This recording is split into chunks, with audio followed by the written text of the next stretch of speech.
You warm enough down there? I am, thanks. Go on, tell us how it works. I know you will.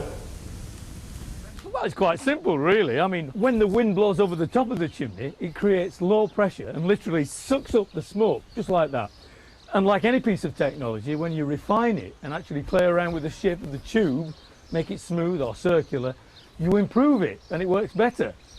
Are you warming up yet? I'm very warm. It's hot here. In fact, let's have a look at some readings, see what this wall was. Now, this wall earlier was in the 30s. Now it's up in the 90s. So let's check the wall over here. Let's check this one here. And it's 15 there. Despite the cold stone and all the drafts, the hall heated up to a comfortable living temperature in only 3 hours. And once the stone is warm, it will hold its heat. Imagine a blazing fire in every room in there for 24 hours a day. And you could turn what looks like a big cold store into Yorkshire's biggest storage radiator.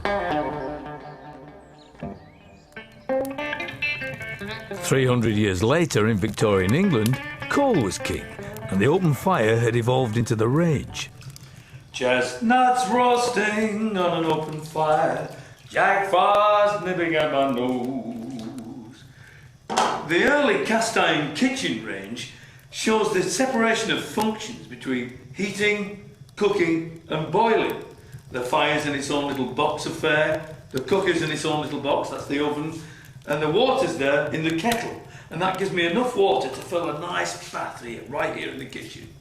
And in the days before central heating and hot water on tap, this was the only place in the home to have a nice bath.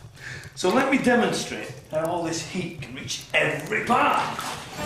Ta-da! I'm aglow all over. I am the god of hellfire, and I bring you fire. I'll send you to burn. We've also managed to take that heat elsewhere in a variety of ingenious ways, from bath time to bedtime, and a clever use of that ability of rock to hold heat. Now, you can get a rock like this and get it warm, get it hot, or a fire brick. You can do this, you can cover it in a cloth, or a towel, or a sheepskin. And I've done something similar in my sleeping bag when I've been camping. But in the 1600s, or from the 1600s, a bed warmer like this might do something similar with the embers from the fire.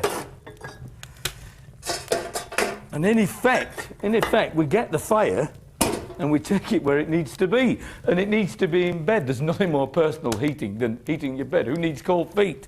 So you pop it into bed like this, and you can warm all of your bed, not just in one place. As usual, if you had a bit more of an income, there was another way of keeping your bed warm. There was indeed, the woman of the bedchamber. Oh, the woman of the bedchamber. I should get one of them, I suppose. Go on. Well, of course, you see, I would come to bed about half an hour or maybe more before you in order to warm the bed up for you. Well, that sounds great, but would you have stayed in the bed all night? Oh, no, your mistress would be here, so I wouldn't be here all the time. No, my truckle bed is under your bed, just here. A truckle bed? Indeed. Well, that's easy for you to say. A truckle bed? Well, I must get one forthwith. Now, how would I find someone like you? Well, I'd be a poor relation maybe of your own family, maybe somebody who'd fallen on hard times, a widow, and I'd be very grateful for the shelter that you would give to me. And so I would do, you know, all the menial tasks in here, and the safety was my most important factor here. Well, that's what you need. A desperate person to keep your bed warm. There's nothing better. Absolutely, absolutely.